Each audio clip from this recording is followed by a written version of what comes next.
What's happening, folks? Back with another reaction, and we're back to start going through another compilation specifically and personally curated by great friend Joseph, who sent that earlier compilation of rare 12-inch mixes, and he recently sent me another one, so major thank you to you, Joseph. And once again, I want to insist that I will be getting to this in the relatively near future, and this, if you're not familiar, is Slaves to the Rhythm, a tribute event concert related to the productions of Trevor Horn, with a number of famous groups involved and artists: Grace Jones, Pet Shop Boys, Art of Noise, Propaganda, Yes, Tattoo, Seal, and others. So yes, this has been waiting for quite some time. You've been very patient, Joseph, and once we get through the holiday period, along with a number of documentaries Michaela sent me, which I've been waiting for a while, I will be getting to them on a more regular basis, and we will finally go through Slaves to the Rhythm. But in the meantime, we're here to kick off this new compilation of extended mixes, 12-inch mixes, and the first one is by Prefab Sprout. I feel like I've seen that name somewhere before, but I don't know any of their music, or at least I'm not aware of knowing any of their music. The track is If You Don't Love Me, and it's the extended mix. And it's from 1992, and Joseph put a note here that it's produced by Stefan Lipson. So that name doesn't doesn't strike a bell, or ring a bell, strike a chord. I'm not sure what metaphor I'm looking for here, but I'm definitely mixing them. In any case, I'm not familiar with the name, and if it is a name that's been relevant to some other group that I'm deep diving, productions for certain albums, I'm not recalling it in the moment. In any case, let's give it a listen.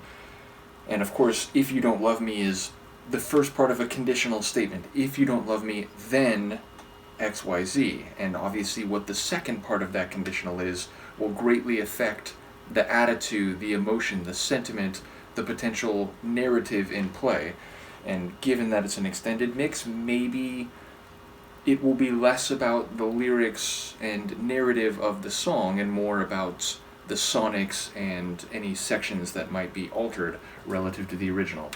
In any case, I'll stop talking and we'll listen to it. This is Prefab Sprout. The track is If You Don't Love Me from 1992, or at least this extended mix is from 1992. And once again, this is apparently produced by Stefan Lipson.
I like those layered vocal synths.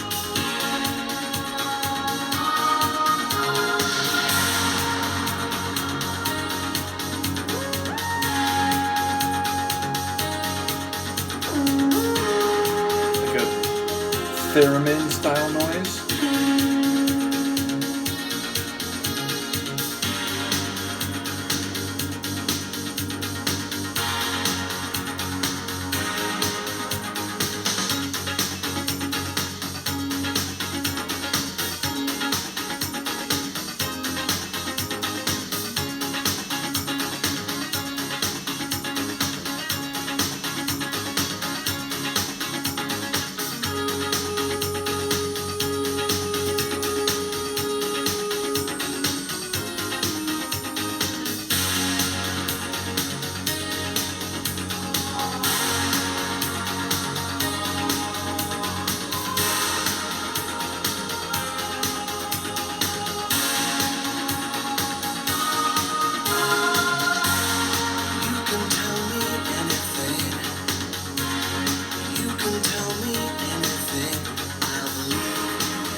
guess it's a testament to my internal clock.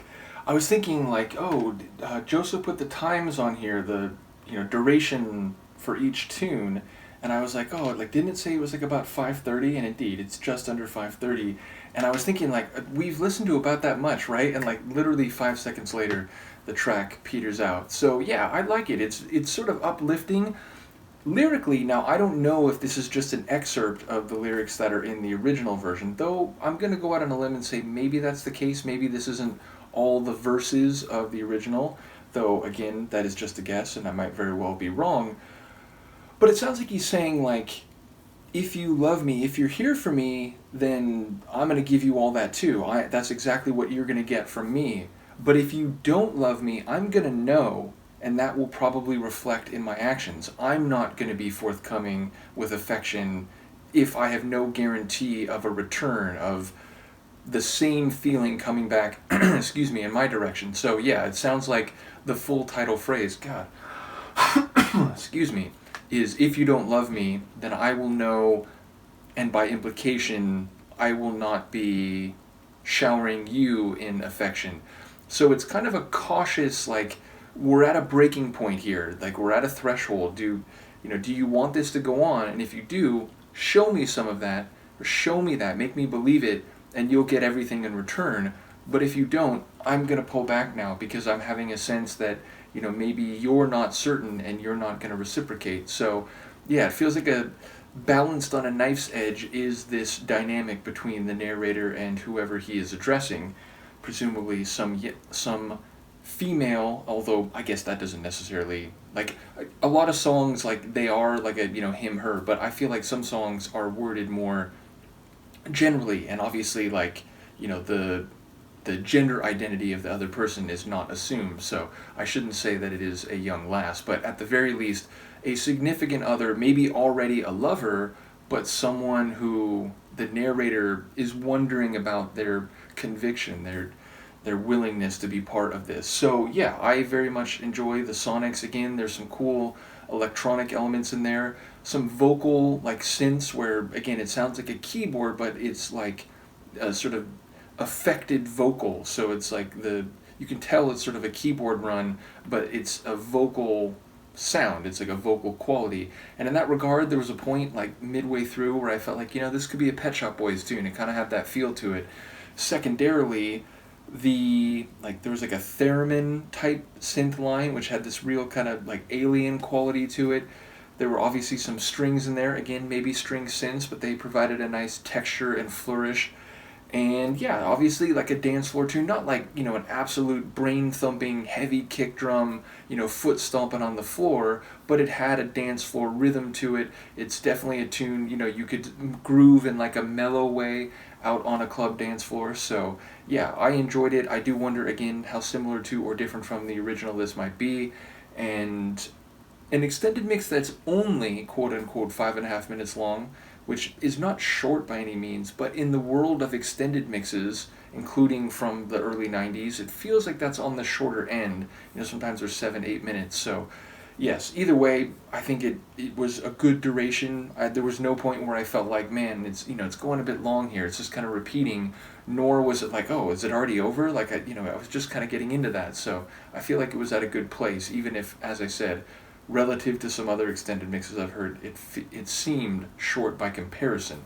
In any case, I'm looking forward to the rest of this CD. Again, in a couple days, I'm going to be switching over to only holiday reactions through at least a couple days after Christmas, maybe through the New Year, but starting in the New Year at the very least, if not a couple days before that, I will be returning to regular reactions, and we will eventually come back around. And when we do come back around to this CD, we'll be up to a track which is Adamski or Adamski featuring Seal. I do know Seal a little bit, and the track is Killer. It's listed as a remix, and Joseph's note is that this is some early acid house from 1990. I am very keen to hear that. So that's what we have coming back. Do let me know what you think. Shout out again to Joseph, and I will see you next time. Peace.